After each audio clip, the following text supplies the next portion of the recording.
What is going on, YouTube people? Neo Cards and Comics here for a classic charts and graphs video deep diving NFL. Shouldn't say deep diving, but diving into the NFL quarterback offseason market. We are 8 days away from the National, when the football market typically heats up, or at least liquidity. Anyways, we'll see if prices jump or not, but liquidity 100% gets added to football, as next week in Chicago, everyone will be looking to move in and out of the various quarterbacks in the NFL. So what we're doing today is kind of running down the last couple draft classes and looking at how their prices have moved going back to the spring and how things have kind of gone throughout the offseason. Have prices gone way up? Have they stayed flat? Have they gone down? The one thing that I did notice kind of across the board was slow and steady, almost very consistently across most of the players that we were going to look at. Outside of a few exceptions, it wasn't major jump ups or major decreases like overnight. It was more just small ticks up week after week, month after month throughout the offseason, or down, in most cases up slightly. So we're going to start with 2022 and work backwards. Once again, if you want your own charts and graphs to poke around in, link in the description down below. For market movers, there's a discount code down there, and you also get your first 14 days for free and then 20% off going forward. 2022 class. Let's throw a little asterisk on this one. Silver Prisms is what we are going with for the most part here when able. 2022 class, we are going raw. This is still the freshest release when it comes to Prism. Not a lot have hit the pop reports yet, though they have, but just not a lot of transactions on those. So I figured I would go with raw. The other thing that's a little bit different here, this is the only set that has a different timeline. I ran these from mid-April through today. So 3 months, almost exactly 90 days back. The reason for that is if I ran the total lifetime of these cards, which takes it back to about March, the problem is that all these come out onto the market super high, crash down, find their floor, and then do whatever they're going to do. So I needed to knock off that initial high pricing structure of these cards. So I kind of found where they kind of bottomed out and then started flattening back out and going up again.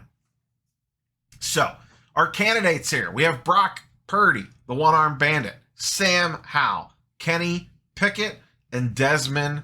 Jeff Wilson bought the 101 for a ton of money, Ritter. Once again, we were using raw prices here. I have these ranked in order. Essentially, it is Purdy way out in the front, followed by Howell, followed by Pickett, followed by Ritter. Essentially, all selling for about $60, $60 to $65. All the other ones in the class going for around that price. Now, you will notice more variance in pricing on raw, but we were just trying to get a general trend line here. It's one of the reasons why I don't usually like to look at raw very often, is because the price could vary greatly on if, like this one here that has this big drop down in it, maybe it's like 90-10 centering or something like that. You don't know. So since things have kind of, once they hit the market and then came down and normalized since then, which was, like I said, mid-April, these guys are actually all up quite a bit. Purdy's up 40%. Howell's up 150%. He's been getting a little bit buzzy lately. Pickett's up 10%, and Ritter, also getting a little bit buzzy, is up 90-some%. So those are pretty good price increases for a product that just came out. Now, these guys are more unproven. There's a little bit more spec play in most of these guys. They have limited sample size for on-field activities. So people are in the gamble mode. Plus, there's still room raw to grade on these, as a lot of these are still coming out of packs currently, as we kind of move through the life cycle of the product with hobby boxes and retail and all that stuff. So, but I just found it kind of intriguing that all these individual cards have ticked up quite a bit over the last couple of months, and that may explain, I talked about it in Sunday's video, 2022 Prism Sealed Wax, the hobby boxes have crept up a little bit. And I suppose that is probably supported by the rise of Sam Howell and Desmond Ritter. Say what you will about those guys. I have no idea if this, I don't know, maybe I'll be wrong. This quarterback class feels like danger zone to me. There's plenty of perfectly fine quarterbacks here. I don't know if any of these guys are going to be the second coming of Patrick Mahomes. I'll just kind of leave it at that.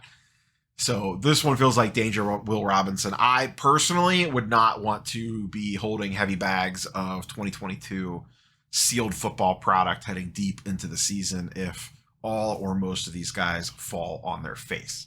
That's just me. As always, curious for your thoughts and comments down below. All right, let's drop back to 2021. Now we're getting into where I ran from March 1st through today, and I just kind of used March 1st as a good cutoff.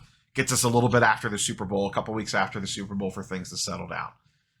In this case, we are looking at Mac Jones, Trevor Lawrence, and Justin Fields. One thing to asterisk / note here.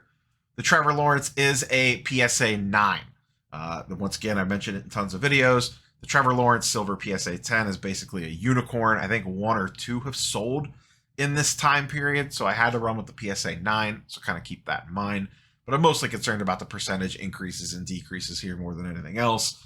But Trevor Lawrence, the PSA 9 to 10 ratio is just completely out of whack because there was some sort of issue with his cards in regards to printing. So the pop on that is extremely low, and it gets a massive premium when they do come up.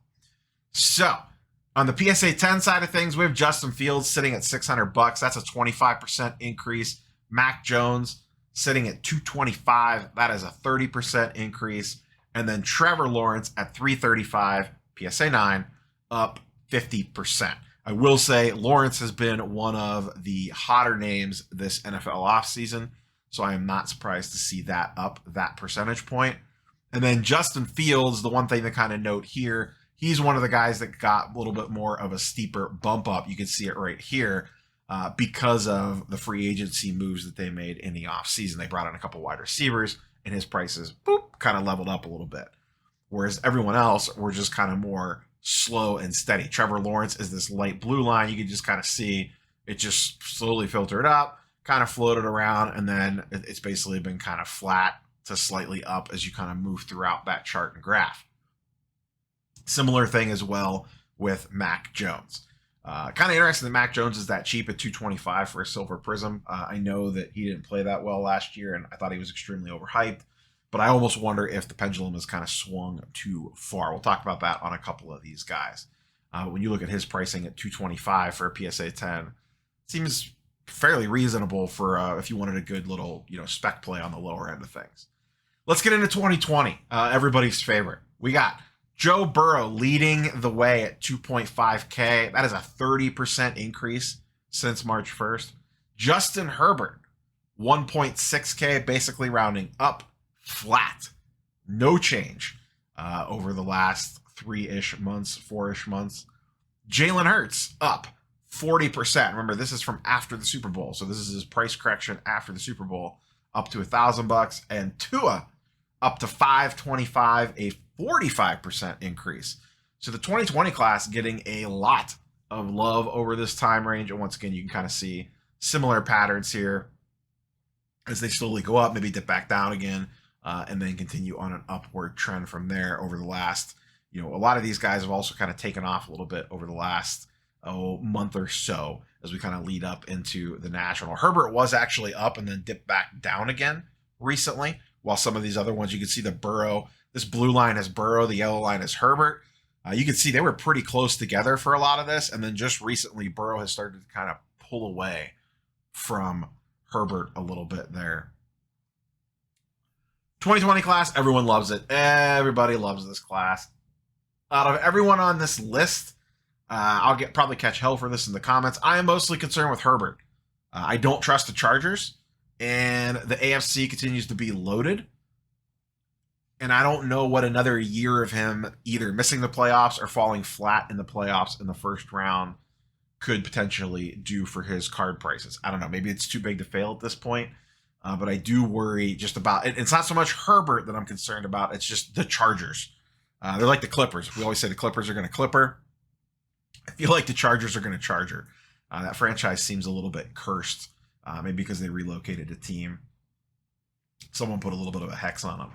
Burrow continues to be the super hot name. Him and Trevor Lawrence are probably the two hottest names of the offseason of the established guys. I would imagine they are going to be fairly popular next week in Chicago. Next up, 2019 class. Basically a two-man band. Kyler Murray, And Daniel Jones, PSA 10 silver of Daniel Jones up 25%, Kyler Murray up 35%. I will note Daniel Jones has not sold in about a month. There's actually one running on auction right now. I think the lowest or cheapest buy it nows are like $275 or $300. So if it goes up, it's not going to go up a ton because there's a little bit of a ceiling there because of the buy it nows that are floating out there. I was surprised. My first takeaway was that Daniel Jones was this cheap. I just thought he played pretty well last year. He got a little exposed in the playoffs. But they've thrown a lot around him as well. They've kind of built that team out a little bit this offseason. So $200 for his PSA 10 seems reasonable-ish enough. I'm surprised he sells for less than Kyler Murray. Pop counts are very similar on that. Kyler Murray is hurt, really hasn't done anything outside some flashes in his early years, but he just really has not kind of panned out the way a lot of people thought that he has. And I don't know how much time he's going to have at the beginning of this season to play, or if he's going to start on injured reserve coming off of his knee injury. Daniel Jones, on the other hand, like I said, looked pretty good last year in spurts. We'll see what happens, but that price just seems very reasonable. I'd rather have, we were talking about Mac Jones on the screen before for $235 or whatever. I would almost rather take a flyer on Daniel Jones. Mac Jones has the Pats hype behind him, so there is that factor to build into that. But I don't know, just interesting pricing there on old DJ. And I should disclose, I own basically none of these guys. I don't think I own a modern quarterback football card in my inventory at the moment. I could be wrong on that, but I'm almost positive that I don't. 2018, this is the oddball one as well. Prism Silvers do not work here. Prism Silvers are notoriously short printed in 2018. So I kind of went with a hodgepodge. I wanted to do Optic Hollows, but in PSA 10s, the Lamar and the Josh Allen, the two headliners from this class, had very limited transactions. So I dropped down the PSA 9s. Josh Allen is essentially flat. I will say his PSA 10, when I glanced at it, was up slightly. Lamar Jackson, PSA 9, is up slightly, a 10% increase. His PSA 10 one hadn't sold in months. Basically, what's going on here is with his PSA 10s, like the most recent comps on it are reasonable for the current market, and then everybody else is like hundreds of dollars higher in pricing, and no one wants to auction one off. So it's kind of this standoff between the last handful of these sold for one amount and everyone has their buy it nows priced at like double that price. So they're just not moving, so they don't transact. There's plenty available on the market, but they are drastically over where they probably should be. So they just don't sell. And that backs that point up, that they are too highly priced because no one wants to move. No one's buying in at those prices. Now, if he comes out the first game and throws for 1 billion yards, runs for a bunch of touchdowns, maybe all of a sudden people are smacking bins left and right, and those people will look super smart. Don't know.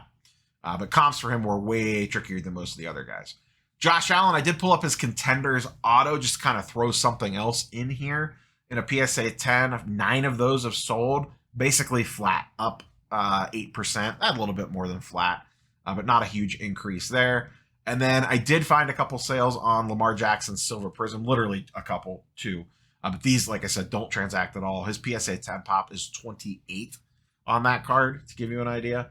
But those two basically stayed about flat as well, down 8%. And that was over about a month time period, I believe, on that card.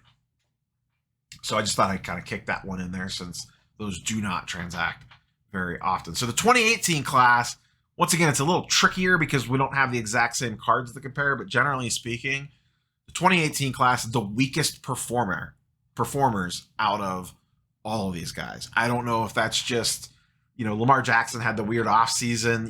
Is he going back to the Ravens? Is he not? And then has the shine kind of come off Josh Allen a little bit after he got bounced out of the playoffs again last year. He's super talented, but how many times can you get bounced out and not win a Super Bowl? And then people kind of start to wear on you. That's my concern with Herbert, is there is a ton of young, hyped quarterbacks in the league. And if Herbert doesn't show something in the playoffs, I worried the market's just going to go, he's whatever now. Maybe I'm wrong. I could be very wrong on that. We will see. One last one to look at. I wanted to dip into 2017 to take a look at Patrick Mahomes. And I threw my boy Deshaun Watson on here as well, because I think there's actually an interesting conversation to kind of have around him. Let's start with Watson first. I ran the PSA 9 and the PSA 10 once again since March 1st. PSA 10's flat. down 3%. PSA 9 up slightly, just under 10% on that one. 7 sales on the PSA 10, 10 on the PSA 9. A lot of that probably is in regards to the lack of movement is because, again, remember, these are coming straight off a Super Bowl win for him. So his stuff got inflated on the trip to the Super Bowl. It just didn't dip off that much. So it was kind of already built into the system a little bit. At least that's my theory on that one. Deshaun Watson. Listen, I am not a huge fan of this guy. I wasn't real happy that the Browns traded for him. That being said, and you know, there's going to be a segment of people that just don't want his cards. I know a lot of people locally that go after his stuff. I know a lot of people locally that are also like, you know what, I'm good. I'll just take a pass. I'll wait for the next guy to come around. But Watson's prices, when you compare him to some of the other people we looked at on this list, seem reasonable-ish enough. Now, the pop counts on 2017 silvers are a little bit higher. PSA pop count on this is 2,500. If we just go back for comparison's sake, you know, Mac Jones is in the 400s. Justin Fields is in the 300s. Burrow is in the 210s, 220s. Herbert's 175. Hurts is 250. And then you come to 2017. Mahomes is 900. There's a printing issue with Mahomes. It is pretty well known. But the PSA 10 Watson is at 2,500. So it is a fairly high pop card. So kind of keep that in mind, because when you just kind of see the number, it's like, oh, at 270, that seems pretty reasonable when you look at like what Mac Jones is going for, and who else? Daniel Jones, for some of the guys that we were looking at. That being said, that price does seem reasonable-ish enough if you wanted to take a flyer on it. If he comes out of the gate strong, I could see that price moving kind of quickly. Now, that's a big if. He had a terrible year last year, but to be fair, he was coming off a 1-year suspension. I am not saying run out and buy Watson by any means. I just find that an interesting price point from someone that actually potentially shoot up in value if he came out looking good. Just because that price point is that reasonable. Some of these guys have a lot baked in. I don't know that Watson has much baked in. So if he comes out flat, there's probably less room to fall as well. But his stuff has ticked up a little bit over the summer. He's up about 20% since March 1st. I know there was a bunch of training camp reports that were pretty positive out of him, or I shouldn't say training camp, but rookie mini camp and all that stuff when they had the guys in. That had some pretty good reports on that. We'll see what he looks like in the preseason. I don't believe he's scheduled to play in the Hall of Fame game, so it'll be a little bit after that. And I can just tell you this right now, too, as we kind of transition out here. It seems like every national, something happens during the show that sends everyone into a tailspin. And it's usually someone that nobody ever cared about the day before. A couple of years ago, the last Chicago National, it was, I forget the quarterback, it was the Colts. Someone in the comments will nail it for me. They all of a sudden, either a trade went down or someone got hurt. I think someone got hurt, and this guy was taken over. And then that whole day, that Saturday at the National, everyone was looking for this guy's cards. And I'm blanking on the name right now, so sorry about that one. But there will be something that happens. I remember the year before, I think last year. Yeah, last year was the Russell Westbrook trade. This is not related to football, but in the basketball world. The Westbrook trade went down during the National. And all of a sudden, Westbrook's prices tripled for like that afternoon as everyone was running from table to table trying to find his stuff. So there is always that interesting aspect of it. This year will be, I believe, the National runs during the MLB trade deadline. So we will have some fun on if Ohtani gets moved or not. I don't think that'll happen. But if Ohtani got traded to the Dodgers or the Yankees during the National, people would lose their collective minds. So that's the football market rundown. Just once again, kind of snapshotting it. Like I said, the big trend that I kind of saw here was not major price shifts unless free agency news directly impacted the quarterback, like they brought in a big name wide receiver. That seemed to really jump the prices. Other than that, it felt like it was pretty much slow and steady over the course of the last few months. I think the other takeaway here is potentially, we've talked about this before, where for baseball season, it kind of feels like Thanksgiving is around one of the better times to buy in. For football, it kind of feels like that March 1st, late February, early March time frame is a good time to buy in, and then just kind of stash it and forget about it during that time. So remember that for next year. That's all I got for you, boys and girls. Curious for your thoughts and comments, as always, down below. We will catch you on the next one. Peace.